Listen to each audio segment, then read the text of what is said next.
And how to bleed your hydraulic steering system. Number 1, connect your reservoir to your helm. Number 2, connect your drain to the nipple. So what we want to do first of all is get all the air out of this side of the cylinder. So to do that, we push the cylinder over that way.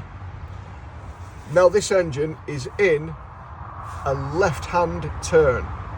So you can imagine there being positive pressure in this side and negative pressure in this side. So what we want to do now is initiate a right-hand turn, but hold the engine in a left-hand turn. We're going to crack this one off, and that will initiate the right-hand turn, will push fluid here.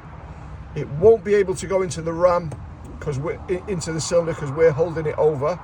So it'll just purge all the air out of this pipe. Crack off the nipple. Yes, I did say nipple. Okay, Steve-O, initiate a right-hand turn. And here we go. So we've purged out a load of water so far. This is an old steering system. Keep on going, Steve. You can see the bubbles coming out and all the crud. And that now is pure, clean oil. A few more bubbles. Close off this one. It's exceptionally important that you've always got a good head of oil, because if you get any bubbles down from there, if that goes empty, if you get any bubbles down into there, you've got to do the whole thing again. Okay, Steve, turn right. You can imagine now that side of the cylinder is completely full of oil without any bubbles in. Now we're going to fill this pipe with oil to stop it from turning left and turning left on the steering wheel. Go, Steve.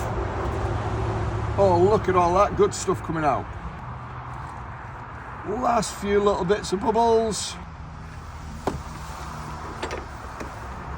Stop there. Bubble free. Let's go lock to lock a couple of times. Yeah, have a look at the bubbles. Here we go. Come here.